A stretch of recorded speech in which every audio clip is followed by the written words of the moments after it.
আজ ছিল আমার বান্ধবীর মেয়ের জন্মদিন। তো তাড়াতাড়ি সন্ধ্যে সন্ধ্যে রেডি হয়ে নিলাম। প্রচণ্ড গরম ছিল, তাই ঘেমে যাচ্ছিলাম।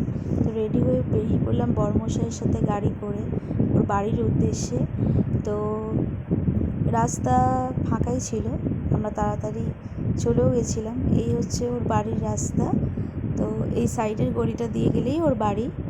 তো আমরা চলে এসেছি এখন ওর বাড়িতে। ওর উঠানে চেয়ার টেবিল সাজিয়েছে মেয়ের বার্থডে উপলক্ষে।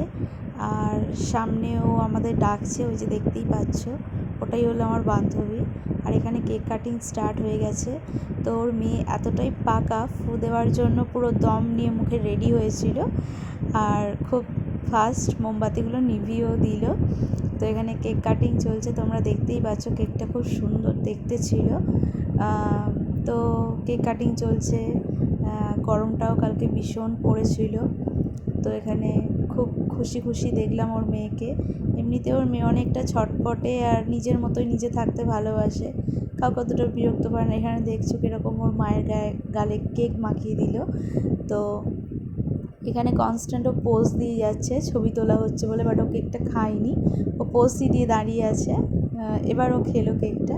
আমরা এদিকে বসেছিলাম, তোমরা দেখতেই পেলে। তো খুব এনজয় করছিল দেখলাম বাচ্চাটা, নিজের মতন করেই সবাইকে কেক মাখাতে যাচ্ছিল।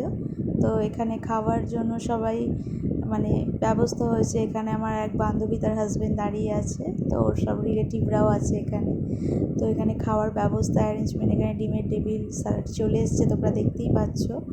তো জল, সব আমরা বসে পড়েছি 5 জন মিলে এখানে খেতে। তো তারপরে চলে এসছে কচুরি, আলুর দম। খাবারগুলো মোটামুটি ভালোই ছিল। তারপরে চলে এলো ফ্রায়েড রাইস, চিকেন। তো আজকের ব্লগটা এখানে।